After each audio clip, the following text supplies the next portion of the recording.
ಹೆಚ್ಚು ನೀರಾಗಿ ಕೂಡ ಲಾಸ್ ಆಗಿರೋದಿದೆ. ಇಂಥ ಟೈಮ್ನಲ್ಲಿ ನೀವು ಸಂಡೇ ಅವೆಲ್ಲ ನೋಡೋ ಹಾಗಿಲ್ಲ.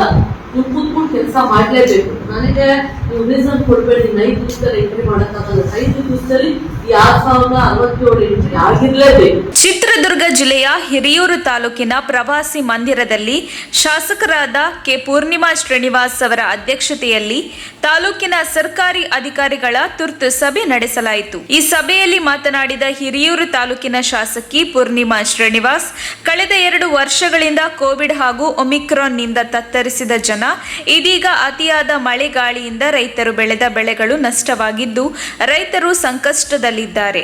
ಆದ್ದರಿಂದ ಮಳೆಯಿಂದ ಬೆಳೆ ಹಾನಿಯಾಗಿರುವ ಮನೆ ಮತ್ತು ಬೆಳೆಗಳನ್ನು ಶೀಘ್ರದಲ್ಲೇ ಸರ್ವೆ ಮಾಡಿ ಸರ್ಕಾರದ ಪರಿಹಾರಕ್ಕೆ ವರದಿ ಸಲ್ಲಿಸುವಂತೆ ಅಧಿಕಾರಿಗಳಿಗೆ ತಿಳಿಸಿದರು.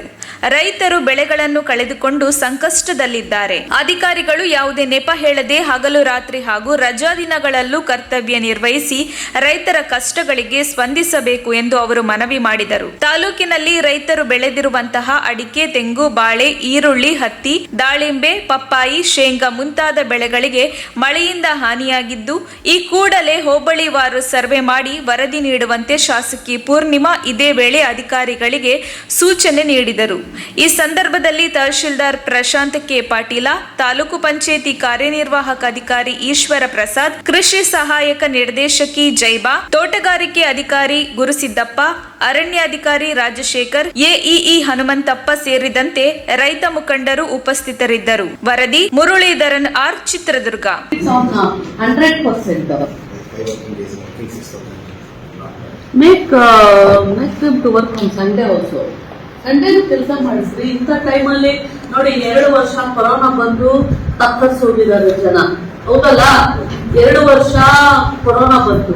ಈ ಕಳೆದ 1 ವರ್ಷದಿಂದ ಮಳೆ ಅವಾಂತರ ಆಗ್ತಾನೆ ಇದೆ. ಅಫ್ಕೋರ್ಸ್ ನಮ್ಮ ಜಿಲ್ಲೆಗೆ ಆಗಿರ್ಲಿಲ್ಲ, ಆದ್ರೆ ಈ ಸಾರಿ ನಮ್ಮ ಜಿಲ್ಲೆ ಕೂಡ ಹೆಚ್ಚು ಮಳೆಯಾಗಿ ತತ್ತರಿಸೋಗಿದೆ. ನಮ್ಮ ತಾಲೂಕು, ಅದರಲ್ಲೂ ನಮ್ಮ ಜಿಲ್ಲೆಯಲ್ಲಿ ನಮ್ಮ ತಾಲೂಕಿಗೆ ಹೈಯೆಸ್ಟ್ ರೈನ್ಫಾಲ್ ಆಗಿತ್ತು. ಒಂದ್ ಕಡೆ ನಮ್ಗೆ ಕೋಡಿ ಬಿದ್ದಿದೆ 78 ವರ್ಷ ಆದ್ಮೇಲೆ ಅನ್ನೋ ಖುಷಿ ಒಂದ್ ಕಡೆ, ಆದ್ರೆ ಹೆಚ್ಚು ನೀರಾಗಿ ಕೂಡ ಲಾಸ್ ಆಗಿರೋದಿದೆ. ಇಂಥ ಟೈಮ್ನಲ್ಲಿ ನೀವು ಸಂಡೇ ಅವೆಲ್ಲ ನೋಡೋ ಹಾಗಿಲ್ಲ. ನೀವು ಕೂತ್ಕೊಂಡು ಕೆಲಸ ಮಾಡ್ಲೇಬೇಕು. ನನಗೆ ನೀವು ರೀಸನ್ ಕೊಡ್ಬೇಡಿ 5 ದಿವಸದಲ್ಲಿ ಎಂಟ್ರಿ ಮಾಡಕ್ಕಾಗಲ್ಲ. 5 ದಿವಸದಲ್ಲಿ 6067 ಎಂಟ್ರಿ ಆಗಿರ್ಲೇಬೇಕು. ನೀವು ರಾತ್ರಿ ಕೆಲಸ ಮಾಡ್ತಿರೋ, ಬೆಳಗ್ಗೆ ಕೆಲಸ ಮಾಡ್ತಿರೋ 3 ಇಲಾಖೆಯವರು ನಮಗೆ ಗೊತ್ತಿಲ್ಲ, ಎಂಟ್ರಿ ಆಗಿರ್ಬೇಕು. ನನಗೆ ನೀವು 1500 ಎಂಟ್ರಿ ಮಾಡಿದ್ದೀನಿ ಅಂದ್ರೆ ನಾನು ಸುಮ್ಮನಿರಲ್ಲ ಹೇಳ್ತೀನಿ. ಮತ್ತೆ ಸರ್ಕಾರ ದುಡ್ಡು ಕೊಟ್ಟಾಗ ಬರ್ಲಿಲ್ಲ ಅಂದ್ರೆ ಯಾರು ಜವಾಬ್ದಾರರು? ಜವಾಬ್ದಾರಿ. ಈಗ ನಿಮಗೆ ನಿಮ್ ಲೈವ್ಲಿಹುಡ್ಗೆ ಮಂತ್ಲಿ ಸಮಸ್ಯೆ ಇಲ್ಲ, ಹೌದಲ್ಲ? ನಿಮ್ ಸರ್ಕಾರಿ ಇಲಾಖೆ ಸಮಸ್ಯೆ ಇದೆಯಾ? ಕೊರೋನಾ ಬಂತು, ಪ್ರಪಂಚ ಮುಳುಗ್ ಹೋಗ್ತಾ ಇದ್ರು, ಸರ್ಕಾರಿ ನೌಕರರಿಗೆ ಸಮಸ್ಯೆ ಆಗ್ಲಿಲ್ಲ. ಸಮಸ್ಯೆ ಆಗಿದ್ದು ಬೇರೆ ನಾರ್ಮಲ್ ಪಬ್ಲಿಕ್ಗೆ ಸಮಸ್ಯೆ ಆಗಿತ್ತು. ಹಂಗಾಗಿ ನೀವು ನನ್ಗೆ ರೀಸನ್ ಕೊಡ್ಬೇಡಿ. ಲಾಸ್ಟ್ ಟೈಮ್ ನಿಮ್ಮೆಲ್ಲರೂ ನೆಗ್ಲಿಜೆನ್ಸ್ ಇಂದಾನೆ ನಮ್ಗೆ ಬೆಳೆ ಹಾನಿದು ವ್ಯತ್ಯಾಸ ಆಯ್ತು. ಇನ್ಶೂರೆನ್ಸ್ ಕಂಪನಿಯವರು ನಿಮ್ ಮೇಲೆ ಹೇಳ್ತಾರೆ, ನೀವು ಅವ್ರ ಮೇಲೆ ಹೇಳ್ತೀರಾ. ಹೇಳಿ ಜನ ಒತ್ತಾಡಿದ್ರು ರೈತರು.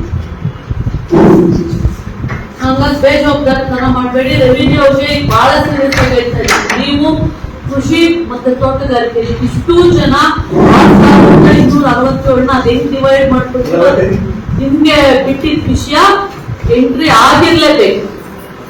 ಮುಖ್ಯಮಂತ್ರಿಗಳಲ್ಲ ಹಣ ರಿಲೀಸ್ ಮಾಡ್ತಾರೆ ಅಂದ್ರೆ ನಮ್ಮ ತಾಲೂಕು ಇಷ್ಟು ಎಂಟ್ರಿ ಇರ್ಬೇಕು. ಅಲ್ಲಿ ಪರಿಹಾರ 2 ಲಕ್ಷ ಅತಿವೃಷ್ಟಿ ಅಂತ ಬರುತ್ತೆ.